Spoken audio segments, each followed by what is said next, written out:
이 시간 우리에게 주신 하나님 말씀 보겠습니다. 신약성경 요한계시록 3장 1절에서 6절까지 말씀입니다. 요한계시록 3장 1절에서 6절까지 말씀, 저와 여러분 함께 한 목소리로 읽도록 합니다. 시작. 사자교회 사자에게 편지하라. 하나님의 7영과 7뼈를 가지신 이가 이르시되, 내가 내 행위를 아노니 내가 살았다는 이름을 가졌으나 죽은 자로다. 너는 일깨어 그 남은 바 죽게 된 것을 굳건하게 하라. 내 하나님 앞에 내 행위에 온전한 것을 찾지 못하였느니, 그러므로 내가 어떻게 받았으며 어떻게 들었는지 생각하고 지켜 회개하라. 만일 일깨지 아니하면 내가 도둑같이 이르리니 어느 때에 내게 이르는지 내가 알지 못하리라. 그러나 사대에 그 옷을 더럽히지 아니한 자 몇 명이 내게 있어 흰옷을 입고 나와 함께 다니리니 그들은 합당한 자인 연고라. 이기는 자는 이와 같이 흰옷을 입을 것이요 내가 그 이름을 생명책에서 결코 지우지 아니하고 그 이름을 내 아버지 앞과 그의 천사들 앞에서 시인하리라. 귀 있는 자는 성령이 교회들에게 하시는 말씀을 들을지어다. 아멘. 영국에서 한 가정에서 일어났던 일인데, 여자 딸 아이가 5살 때에 이렇게 밖에서 놀다가 넘어졌는데 황급하게 집에 돌아와서 엄마에게 하는 말이, 엄마 나 조금 이상해, 손이 이렇게 구부러졌어, 이야기를 하더래요. 그래서 어머니가 이 딸을 데리고 병원에 갔습니다. 그랬더니 병명이 골절이었어요. 그러니까 손목이 부러진 거죠. 근데 아이가 대견하게도 잘 참아내었다라고 어머니는 이렇게 생각을 했던 것 같아요. 이 아이가 7살이 되어서 어느 날 이렇게 학교에 갔다 오는 모습을 봤는데 딸아이가 절뚝절뚝 거리는 거예요. 그래서 이번에는 이제 부모님이 이 아이가 뭔가 문제가 생긴 것 같다라는 마음으로 병원에 데려가 봤더니 이 넓적다리가 부러졌는데 부러진 상태로 벌써 3주가 지났다라는 거예요. 그제야 이제 부모님은 우리 아이가 정상이 아니구나라는 것을 알게 되고 이제 전문 병원에서 검사를 했는데 신경 조직이 잘못되어서 아픔을 느끼지 못하는 갱글리 뉴로파티라는 병에, 이렇게 희귀병에 걸려 있었던 거예요. 여러분 어떻게 생각하세요? 아픔을 느끼는 게 좋은가요? 못 느끼는 게 좋은가요? 때로는 우리 삶에 참 어려운 일, 또 마음 아픈 일, 고통스러운 일이 있을 때에는 차라리 아픔을 못 느꼈으면 좋겠다라는 생각을 분명히 하기도 합니다. 그런데 실제로 전혀 아픔을 느끼지 못한다? 즉 통각이라는 것이 없다라고 했을 때, 육체적으로 만약 예를 들면 우리 장기 기관 중에 어느 하나가 조금 손상되었는데 감각이 없다, 통각이 없다, 쉽게 잡을 수 있는 이 문제를, 병을 키울 수도 있게 되겠죠. 통각이 없으면 작은 사고와 상처에 신경이 손상되거나 몸의 기능이 저하되는 위험한 일들도 분명히 많이 일어날 겁니다. 저는 2004년에, 그러니까 벌써 꽤 지난 시간인데, 2004년에 경부고속도로에서 새벽에 교통사고가, 서로 자동차가 달리다가 이렇게 교통사고를 당한 적이 있었는데 1년 동안에 크고 작은 수술을 한 6번 정도 했었던 것 같아요. 재활도 한 1년 정도 하고. 근데 그때 지금 왼쪽 다리가 조금 신경마비가 왔었어요. 남아있어요. 그래서 저도 하루 종일 돌아다니다가 잘 몰랐는데 밤에 샤워를 하다 보면 이렇게 쓰라릴 때가 있어요. 그 보면 상처가 나 있더라고요. 그러니까 깊은 상처가 아니더라도 그냥 일상생활에서는 제가 조금 무딘 상태여서 잘 아픔을 못 느낄 때가 있습니다. 그런데 제가 만약에 조금 무딘 정도가 아니라 완벽하게 감각을 못 느낀다라는 생각을 하잖아요. 너무 무서워요. 그러니까 조금 느끼는 정도 안에서도 그런 상처가 생기는데, 내가 만약에 못 느낀다라고 과정했을 때에는요, 이 통각이 없을 때에 내가 참 위험한 일에 빠질 수도 있겠구나라는 생각이 들어요. 사람은 위험한 장소, 위험한 어떤 상황, 이 통각이 있기 때문에 미리 방지할 수 있고 스스로 몸을 그 위험 속에 빠지지 않도록 조심할 수 있는 시스템이 되어 있습니다. 그래서 마치 통각이라는 것, 이 감각이라는 것이, 아픔이라는 것이 우리 인생을 괴롭히는 것처럼 보이지만 실제로는 우리가 살아갈 수 있는 생명을 붙잡아주는 아주 좋은 것이라는 거죠. 지난주에 대한민국에 참 아픈 일이 있었잖아요. 이태원에서 3년 만에 거리두기가 없는 이 할로윈 데이를 시작했는데 너무나 많은 인파들이 모여서 또 혼란 속에 이제 많은 사람들이 이렇게 죽음을 맞이하게 됐는데, 지금 정확한 숫자가 맞는지는 지금 사망자가 156명 정도, 부상자가 한 151명, 또 그 중에서도 여성이 100명이 넘을 만큼 또 10대와 20대들이 참 이번 사건에 희생자가 되었다라는 참 아픔이 있는데, 이 사회적 비난이 지금 한창이잖아요. 누가 문제냐? 책임 공방이 치열합니다. 그래서 이 참사에 대한 부실 대응에 대한 어떤 분노들이 지금 엄청 많은 상태예요. 근데 분명한 것은요, 이번 이 사건 때문에 이 할로윈 데이뿐만이 아니라 수많은 사람들이 운집할 때에 아마 안전 대책들이 앞으로 계속 만들어질 거예요. 앞으로는 꼭 사고가 난 다음에 준비를 하는 거죠. 우리 사회가 이렇게 어쩌면 안전 불감증에 빠져 있는 것 같습니다. 자, 오늘 이 4대 교회, 오늘 요한계시록에 우리가 읽고 있는 이 5번째 교회 4대 교회에도 이와 비슷한 문제가 발생하고 있습니다. 오늘 4대 교회의 가장 큰 문제를 한마디로 이야기하면 영적 불감증이에요. 그들의 상태, 그들이 하나님 앞에 그들의 믿음을 저희들이 불감증 가운데에 있다라는 거죠. 1절 말씀을 보겠습니다. 4대 교회의 사자에게 편지하라. 하나님의 7영과 7뼈를 가지신 이가 이르시되 내가 내 행위를 아노니 내가 살았다는 이름은 가졌으나 죽은 자로다. 지금 평가가 달라요. 4대 교회 성도들은 이렇게 말합니다. 나는 살아있다라고 말을 해요. 그런데 하나님의 평가는 지금 뭐라고 말합니까? 너희는 죽었다라고 말합니다. 4대 교회 성도들은 자신의 모습을 보면서 우리는 영적으로 믿음으로 살았노라 라고 말하지만, 하나님께서 그들의 모습을 보시며 너희가 하는 그 살았다는 말, 그것은 잘못된 거다라고 말을 하는 거예요. 죽었다라고 말을 합니다. 4대 교회 성도들의 입장에서는 이해할 수 없었어요. 우리는 지금 잘하고 있는데, 잘 살고 있는데, 우리는 문제도 없고 평안한데, 예배생활 잘하고 있는데, 근데 저들에게 뭐가 없다고요? 진짜 생명을 유지할 수 있도록 만드는 하나님의 아픔, 하나님이 보시는 진짜 통각이 이 4대 교회 성도들에게 없었다라는 겁니다. 그래서 주님께서 말씀하셨던 것처럼 살았다는 이름은 가진 것처럼 보이는데 실상은 죽었다라고 평가가 내려지는 거죠. 여러분, 그렇다면 왜 4대 교회는 그 영적인 가사 상태에 빠졌는데 스스로는 그 상태를 진단할 수 없었을까요?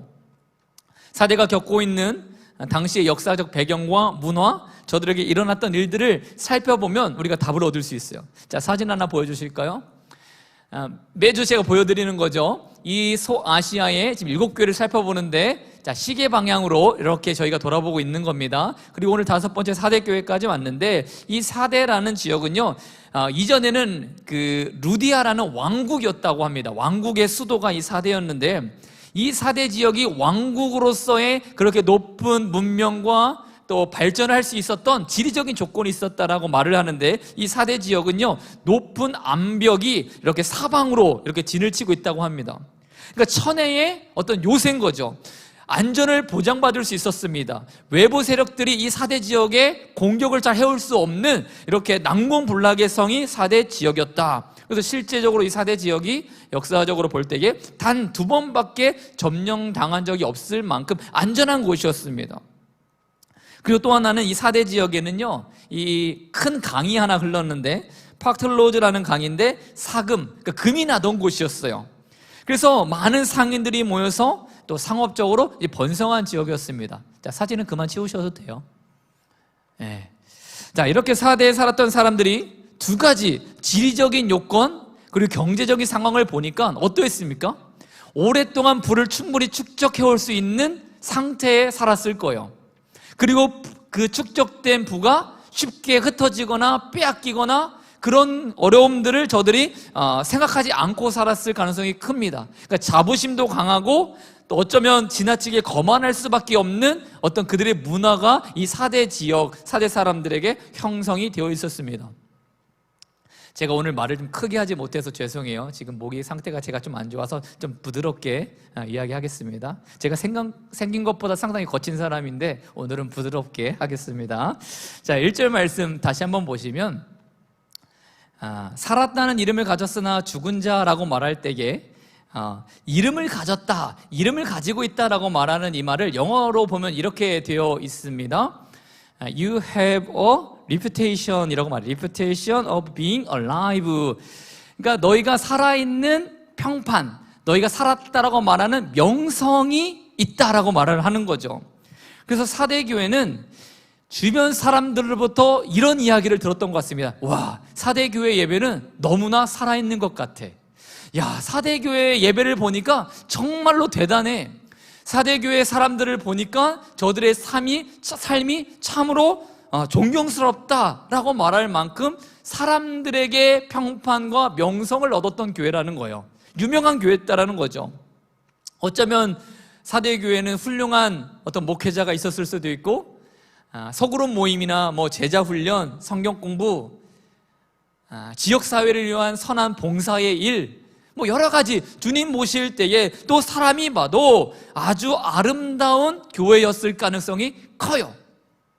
그런데 문제는 그렇게 겉으로 드러났던 사대의 교회가 그 실상을 잘 보니까 오랫동안 부유했고 평안했고 신앙생활에는 그렇게 어려움이 별로 없었다. 역사적으로 볼 때에 초대교회들은 이단의 문제가 정말 많았잖아요. 거짓 가르침이 많았잖아요. 사대교회는 그런 것도 없었대요.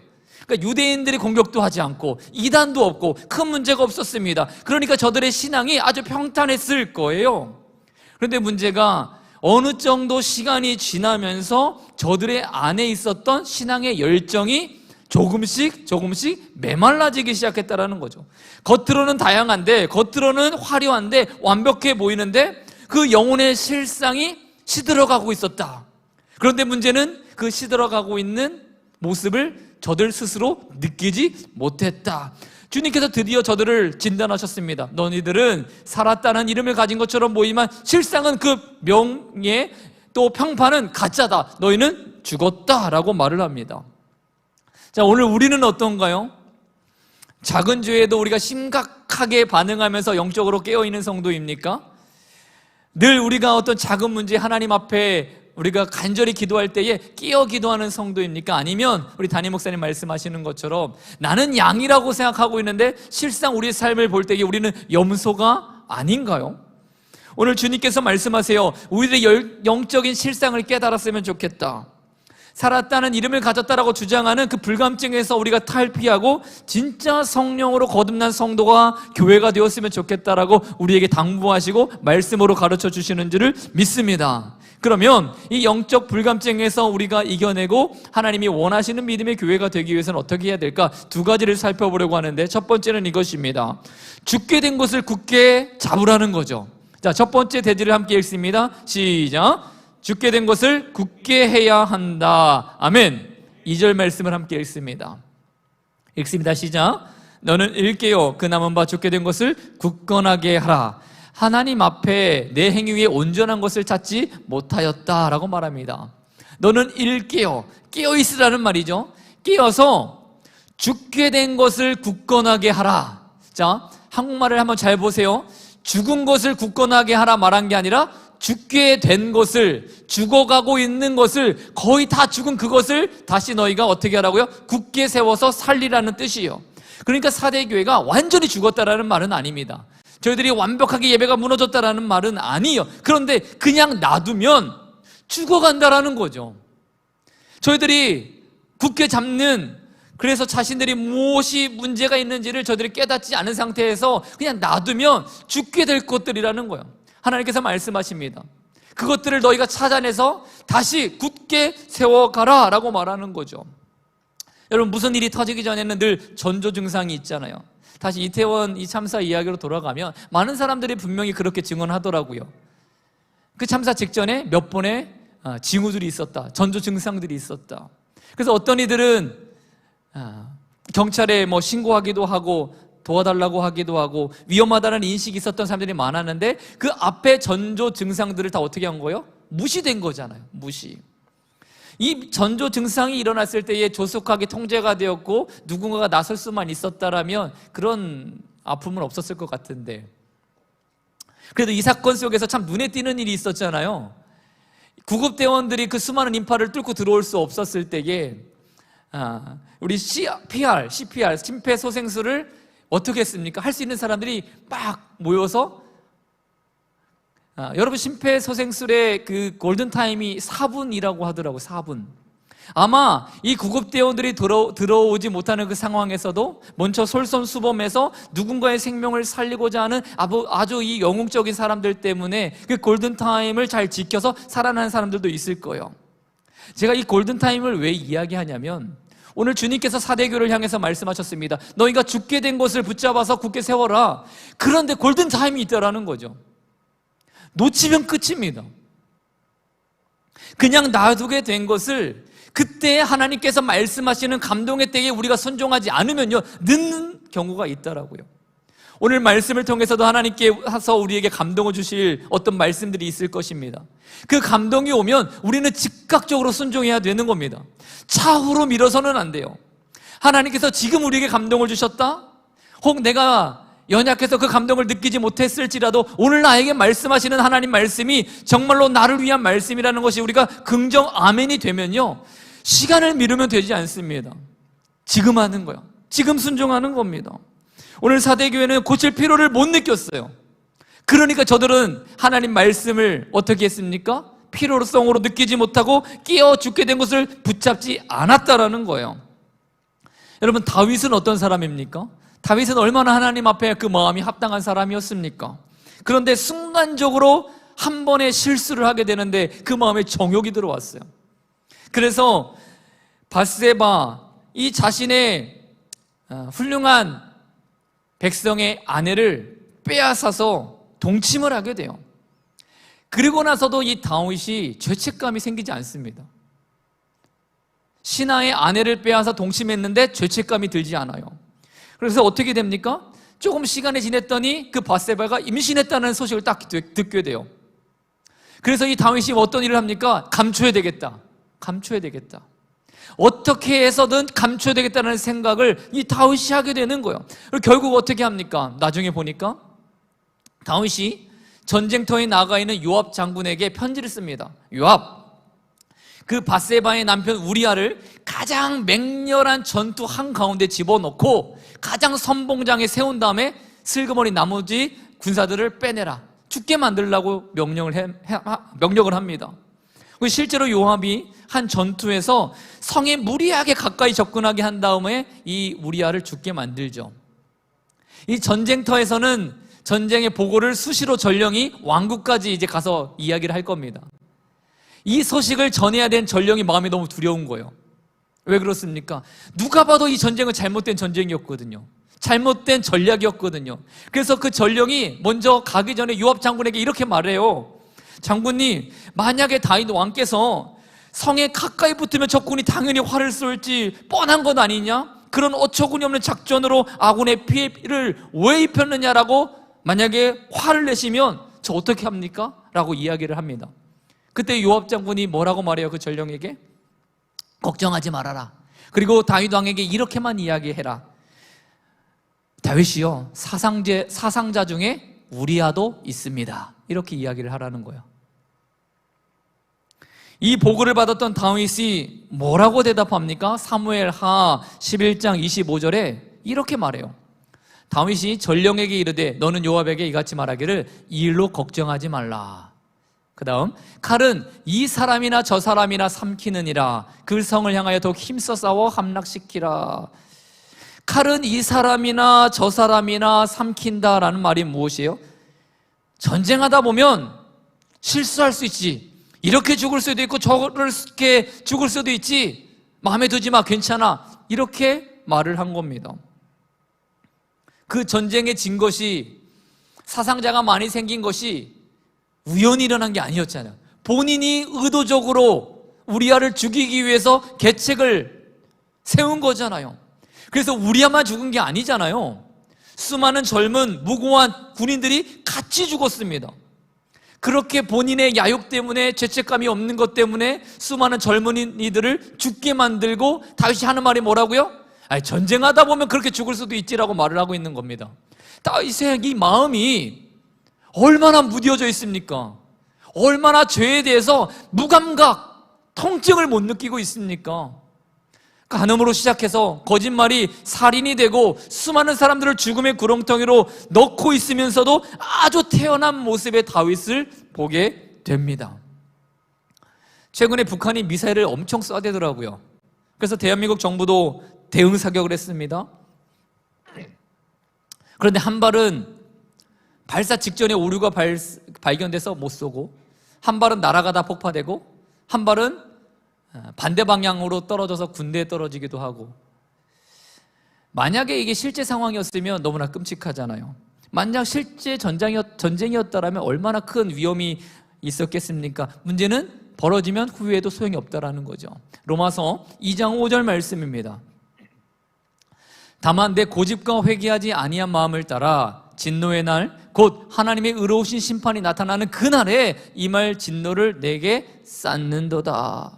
그러니까 하나님 앞에 우리가 거룩하지 못한 부분이 있으면요, 지금 당장 굳세게 세워야 됩니다.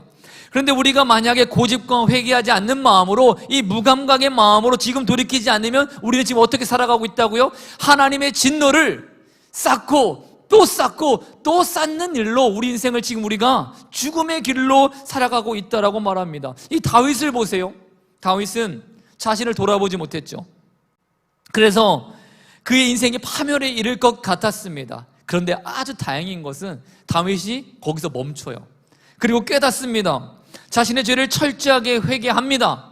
자, 여러분, 그랬을 때의 다윗의 인생이 그냥 다 하나님이 그래, 너 회개했으니까 너의 잘못 다 용서하마, 너가 겪어야 될 내 심판 내가 다 걷어줄게, 이렇게 말하지는 않았습니다. 다윗이 회개했을 때 그럼에도 불구하고 다윗이 저질렀던 그 죄에 대한 대가와 심판을 하나님께서는 하셨어요. 그래서 죄의 씨앗이었던 이 바세바와 간음하여 낳았던 첫째 아들이 죽게 되고요, 또 다윗이 그 아들을 얼마나 살려달라고 여러 번 기도했습니까? 하나님이 듣지 않으셨어요. 6명의 아내에게 난 수많은 자녀들이 서로 죽이고 죽였습니다.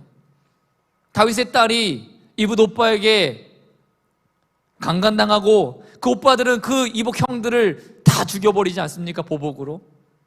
다윗이 사랑했던 아들 압살롬은 아버지를 향하여 총칼을 들고 결국 아버지의 왕의 자리를 빼앗은 다음에는 아버지가 보는, 수많은 사람들이 보는 앞에서 아버지의 후궁들과 대낮에 또 관계를 갖습니다.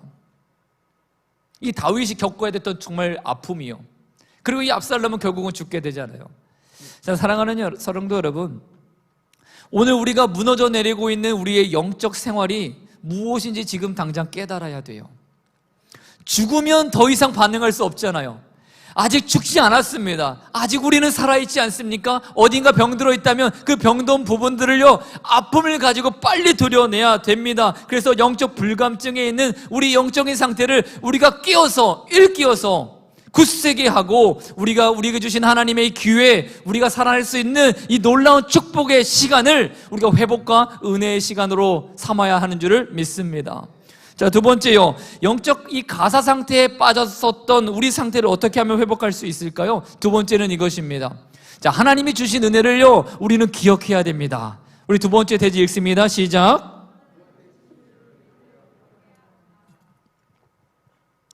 아멘. 우리 3절 읽을까요? 시작. 그러므로 내가 어떻게 받았으며 어떻게 들었는지 생각하고 지켜 회개하라. 만일 일깨지 아니하면 내가 도둑같이 이르니니 어느 때에 내게 이르는지 내가 알지 못하리라. 우리가 어떻게 은혜를 받았는지 우리는 생각해야 됩니다. 어떻게 내가 구원의 감격 속에 살아가는지를 우리는 경험을 계속해야 되는 거고요, 주님이 나를 얼마나 사랑했는지를 우리는 삶 속에서 계속 기억해야 됩니다. 우리 신앙이 언제 무너지고 언제 잘못됩니까? 감격이 사라질 때예요. 주님을 향한 나의 사랑의 고백이 사라질 때입니다. 은혜가 전혀 느껴지지 않을 때, 그때 우리는요, 예배가 귀찮아집니다. 교회에 오는 것이요, 참 쓸모없는 시간처럼, 무의미한 것처럼 되기 시작하고요, 주를 향했던 내 마음들이 다 짐처럼, 무거운 짐처럼 느껴지기 시작한다는 것입니다. 베드로 보세요. 베드로도 신앙의 암흑기를 보냈었습니다. 모든 제자들이 말했어요. 나는 주님을 떠나지 않을 거야. 그때 베드로도 말합니다.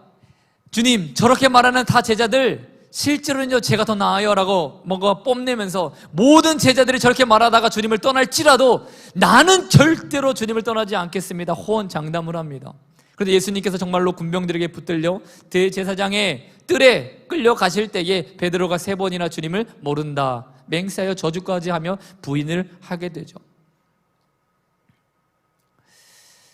베드로가 자신을 그렇게 사랑했던 주님의 은혜를 잊어버렸어요. 기억하지 못했습니다. 그래서 결국 베드로는 다시 어부의 삶으로 돌아갑니다. 사명이 온데간데 없어요. 먹고 사는 것이 더 이제 우선입니다. 그런데 주님께서 그 베드로를 포기하지 아니하시고 부활하신 다음에 그 어부 생활을 하고 있는 베드로에게 찾아오셔서 어떠한 책망도 없이 이렇게 물으셨습니다. 베드로야, 내가 나를 사랑하느냐? 3번 물으셨습니다. 주님을 향하여 3번이나 부인했던 나는 주님을 모릅니다. 베드로야, 내가 나를 사랑하느냐? 나는 주님을 만난 적도 없습니다. 베드로야, 내가 나를 사랑하느냐? 나는 절대로 하나님의 이름으로 맹세하는데 난 예수 몰라 라고 말할 때 베드로야, 내가 나를 사랑하느냐? 3번 물으셨어요. 그리고 베드로는 이제 깨닫기 시작합니다. 그 마음에 내가 주님을 사랑하고 있구나, 여전히.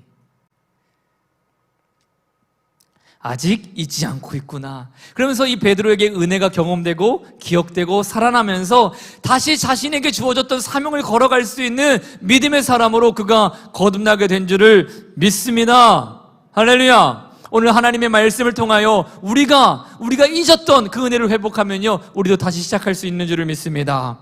오늘 4절 말씀을 보니까요, 이 4대 교회에 온전치 못했던 행위가 이렇게 표현되더라고요. 3장 4절 말씀입니다.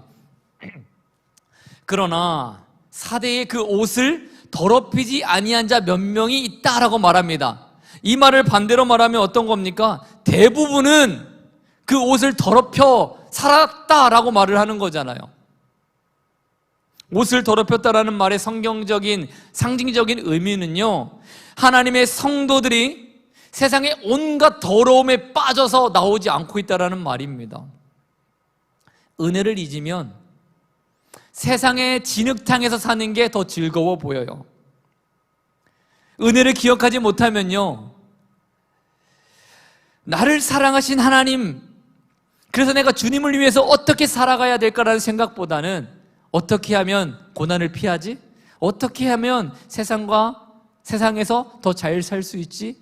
우상 숭배를 하게 되어 있습니다. 사랑하는 성도 여러분, 진흙탕에서 우리가 나오기를 예수님의 이름으로 축복합니다. 구정물에서 나와야지 흰 옷이 되잖아요. 하나님께서 우리에게 거룩한 신부의 옷인 흰 옷을 주셨습니다. 그 흰 옷은 어떻게 유지됩니까? 하나님을 기억하고 그 은혜를 사모하고 그 은혜의 때를 우리가 잊지 아니하여서 거룩한 삶을 살아갈 때에 그 신부의 흰 옷이 우리 안에 샘솟는 것입니다.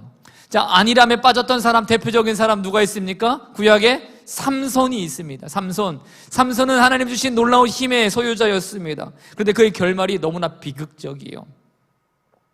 삼손이 들릴라의 꾀에 빠져서 그 여인의 무릎을 베고 자다가 결국은 머리가 삭도로 밀리고 그 순간 블레셋 사람들이 들이닥쳤는데 삼손은 이렇게 생각했어요. 까짓것, 어차피 내가 기습을 당해도 내 힘으로 저 사람들 다 죽일 수 있어. 자신만만했습니다. 그런데 결국은 삼손이 힘이 안 나오는 거예요. 블레셋 사람들에게 빼앗겨서 손에 붙들려서 두 눈이 빼앗기고 옷은 다 벗겨지고 동물들이 또 동물 취급을 받으면서 큰 맷돌을 굴리면서 이 블레셋 사람들의 조롱거리, 구경거리로 전락합니다. 여러분, 왜 삼손의 힘이 사라졌나요? 왜 이전과 같은 힘이 없었을까요? 머리가 밀려서? 삼손의 힘은 머리카락에 있다? 하나님 말씀에 불순종했기 때문이죠. 하나님이 주시는 거룩함을 그가 유지하지 않았기 때문이죠. 지금 삼손은 하나님이 주신 나실인의 축복을 가지고 있었음에도 불구하고 그의 삶이 어떻겠습니까? 하나님이 보시기에 엉망이었잖아요. 죽어가고 있었다고요. 죽어가는 것이 너무나 많았는데 삼손 스스로는 잘 느끼지 못했습니다. 왜요? 여전히 힘이 있으니까. 근데 결국은 이 삼손 가운데서도 하나님의 영이 떠나고 나서야, 자, 사사기 16장 20절에 삼손의 힘이 사라진 궁극적인 이유를 이렇게 말하고 있잖아요. 삼손이 잠을 끼어 이르기를, 자, 지금 잠자다가 일어났어요. 블레셋 사람들이 쳐들어왔습니다. 내가 전과 같이 나가서 몸을 떨치리라 하였는데 결국은 여호와께서 이미 자기를 떠나신 줄을 알지 못했다. 깨닫지 못하였다. 그래서 도망가지도 못하고 붙잡혀서 두 눈이 뽑힌 거예요. 삼손은 여전히 근육질에 힘이 있는 장사였을지 모릅니다. 그런데 하나님이 떠났어요. 자, 우리 삶에 어려움이 없어졌나요? 그대로인 사람도 있기도 하고 어려움이 전혀 없는 사람도 있겠지요. 내가 하는 사업이 지금 잘 됩니다. 내 자녀들도 잘 됩니다. 나는 지금 건강합니다. 문제는 내 안에 하나님이 있는 것을 아는 것이 더 중요하다라는 거죠. 내가 잘 살아도 하나님이 나와 동행하지 않으면, 내가 못 사는데 나와 하나님이 동행하면, 자, 요거 네 박자로 해서 만들어 담임 목사님께 제출하시면 되겠습니다. 네, 아무나 한번 내보세요. 이거 좋은 평가 받을 것 같은데. 자, 오늘 사대교회가 마찬가지였죠. 과거에는 힘이 있는 교회였습니다. 은혜가 있는 교회였습니다. 살아있는 교회였습니다. 그런데 하나님이 주시는 은혜를 잊어버리고 기억하지 못하면서 더 이상 이 사대교회는 하나님의 영광도 나타내지 못했고, 하나님이 주시는 복도 상실했고, 하나님의 권세도 없는 죽은 교회였다라는 거죠. 자, 요한계시록 3장 3절 말씀을 다시 한번 보겠습니다. 만일 일 깨지 아니하면 내가 도둑같이 이르리니 어느 때에 내게 이르는지 내가 알지 못하리라. 자, 주님이 이 땅에 임하는데 도둑같이 임한다고 했습니다. 무슨 말인가요? 자, 나는 몇 날 몇 시에 갈 거다, 나 지금 간다, 너 준비하고 있어라, 그렇게 모든 사람들에게 광고하고 오지 않는다라는 이야기예요. 주님이 언제 오실는지는 아무도 모릅니다. 순식간에 호련히 올 수 있어요. 그렇기 때문에 우리는 무엇을 해야 된다고요? 깨어 있어야 된다라는 거죠. 깨어 있으라.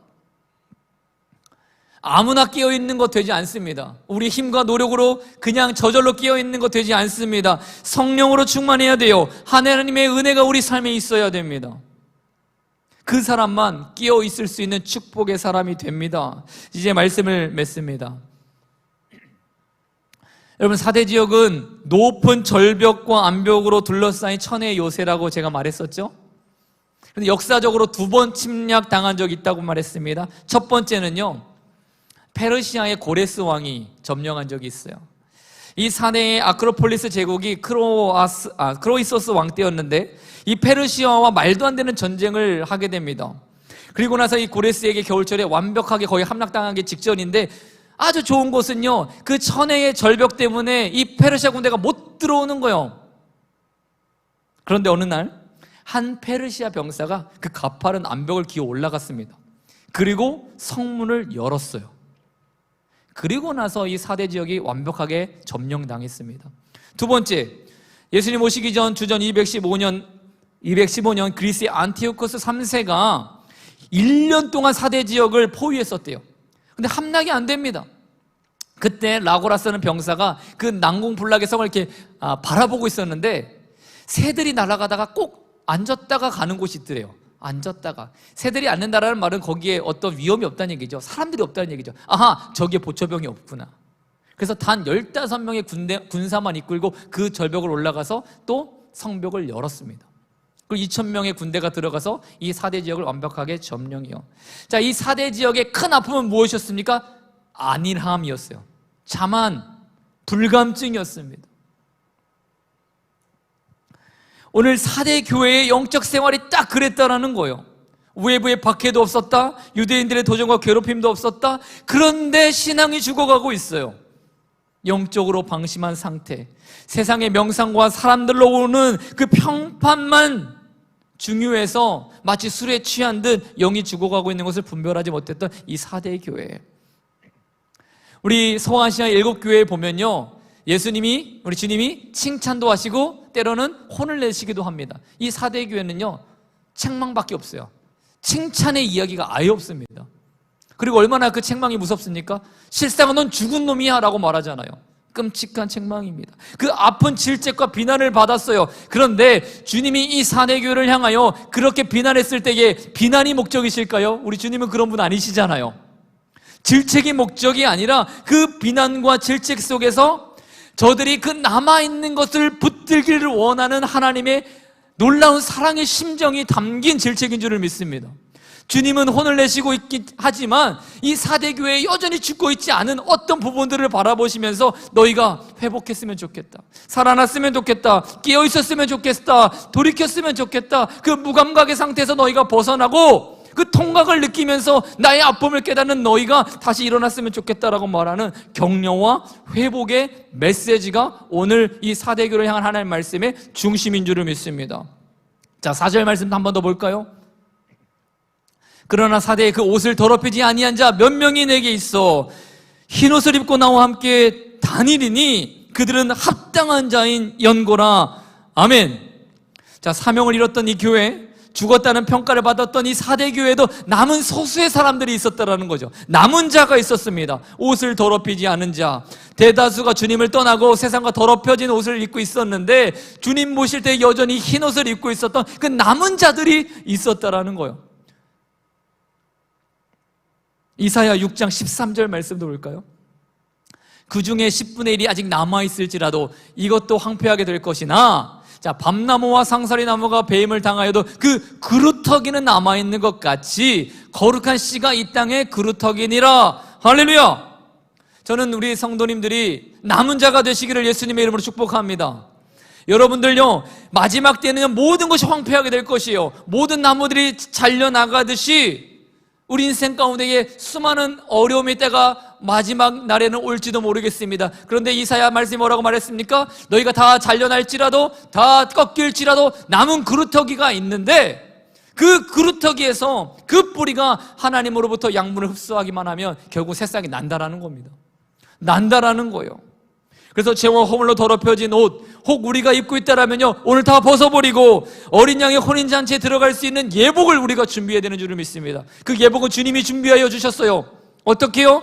우리를 죄에서 구원하시려고 예수 그리스도께서 십자가에 죽으시고 부활하심으로 우리의 더러워졌던 모든 세상의 옷들을 벗기시고 세마포 흰 옷으로 신부로 단장하셔서 우리에게 선물로 주셨습니다. 이제 우리는 그 주님의 사랑을 깨닫고 내가 혹 넘어지고 부서지는 것들이 있었다라면 영적 불감증에서 우리가 끼어 탈피해야 되는 인생이 되어야 합니다. 죽어가고 있는 어떤 영적 생활, 오늘 말씀을 기억하고 붙드는 인생이 되어야 하고요. 내가 주님의 은혜를 잊어버리는 것들, 기억하지 못하는 것들이 있었다면 내가 오늘 주님, 성령 하나님 깨닫게 해주세요. 나에게 주신 하나님의 은혜 내가 잊고 있지 않게 해주세요. 나를 붙들어 주세요. 그렇게 이야기를, 또한 그렇게 기도를 하셔서 주님이 우리를 다시 한번 아름답게 세우시는 그런 축복된 인생을 살아갔으면 좋겠습니다. 오늘 말씀 붙들고 한 우리 2, 3분 정도 함께 기도하는 시간을 갖겠습니다. 여러분 눈을 감고 한번 생각해 보세요. 오늘 내가 주님 앞에 섰을 때에 어떤 부족함들이 보이는가? 미처 나는 깨닫지 못하는데, 여러분 기도하실 때 성령님, 내가 보이지 않는 연약함 주님 보여주세요. 나는 인정하고 있지 않은데, 나는 아니라고 말하는데 그거는 내 소리고요. 성령 하나님 말씀해 주세요. 내가 무엇을 바꾸어야 됩니까? 무엇을 고쳐야 합니까? 내게 죽어가는 것이 무엇이 있습니까? 하나님, 오늘 주님의 은혜를 기억하게 하시고, 그래서 반드시 내가 남은 자가 이 땅의 거룩한 거루터기가 될 수 있도록 나를 축복하여 주옵소서라고 우리 시간 주님의 이름 한번 크게 부르짖고 우리 합심하여 기도하겠습니다. 기도합니다. 주여, 할렐루야. 하나님 아버지, 죄 허물로 더럽혀진 이 더러운 옷을 입고도 나는 어린 양의 그 혼인잔치에 들어갈 수 있다 너무나 자신하는 인생은 아니었습니까? 하나님, 내가 그 마지막 때에 모든 것이 황폐하여 무너질지라도 나는 아니라고 말하는 교만한 자는 아닙니까? 수많은 사람들이 세상을 따라, 대다수가 세상의 하나님 더러운 욕심을 따라 살아갈 때에 과연 나는 어디에 서기를 원합니까? 주님, 오늘 성도들에게 하나님 신실하게 주님을 따를 수 있는 그 소수의 몇 사람일지라도 우리가 남은 자가 되게 도와주시옵소서. 모든 나무가 베어지고 그루터기만 남아 하나님 죽어가는 것처럼 보일지라도 그 뿌리는 하나님의 성령에 붙들려 다시 새싹이 나고 다시 나무가 될 수 있는 그 내가 하나님 있는데, 내가 오늘 그와 같은 사람이 될 수 있도록 역사하여 주시옵소서. 영적인 불감증에서 내가 탈피하고 일깨어 내가 그 죽게 된 것을 붙들어 굳게 세우는 인생 되게 도와주시옵소서. 죽어가고 있는 영적 생활을 굳게 세울 수 있도록 주님 도와주시고, 주님의 은혜를 기억하며 온전히 남은 자가 될 수 있도록 우리에게 놀라운 주님의 사랑을 가르쳐 주시옵소서. 오늘 함께 예배하며 기도하는 우리 모든 성도와 우리 청년들에게 하나님이여 이 교회를 따라 하나님이여 늦어지지 아니하고 오늘이 오늘이 바로 그 교회의 복음의 또한 회복의 날이라는 것을 믿고 오늘 이 시간 기도한 대로 결단하며 결심하며 살아갈 수 있도록 하시고, 성령 하나님 나를 붙들어 주셔서 내 믿음의 결과가 아니라 성령 하나님이 붙들어 주시는 믿음의 결과대로 살아갈 수 있도록 나에게 은혜를 허락하여 주시옵소서. 감사드립니다. 주님, 하나님, 우리는 참으로 연약한 것이 내가 무엇으로 주님을 슬프게 하고 있는지 미처 깨닫지 못할 때가 너무나 많습니다. 내게 주어지고 있는 것들을 내 스스로 바라보지 못하고 여전히 나는 주님 앞에 온전하다라고 말하는 그 교만함이 얼마나 큰지 모릅니다. 하나님, 오늘 우리 자신을 잘 돌아볼 수 있도록 성령님 일깨워 나를 바라볼 수 있도록 나를 붙들어 주시옵소서. 그래야 오늘 내가 죽게 된 것들을 붙잡아 소술지라도 그 남은 자가 되기를 원하고, 모든 나무들이 배임을 당한 그 그루터기만 남았을 때에 나는 그냥 죽어진 그루터기가 아니라 그곳에서도, 그 상황 속에서도 새싹을 낼 수 있는 주님께 붙들린 인생이 되게 도와 주시옵소서. 지금은 우리 주 예수 그리스도의 은혜와 하나님 아버지의 극진하신 사랑하심과 성령의 교통내주 충만케 하시는 은혜가 영적 불감증에서 내가 죽어진 것을 다시 굳세게 세우는, 또한 하나님의 은혜를 기억하고 잊지 아니하는, 그래서 남은 자가 되기를 소원하는 우리 모든 성도들의 고백과 삶 위에 지금부터 영원토록 함께 하시기를 간절히 축원하옵나이다. 아멘.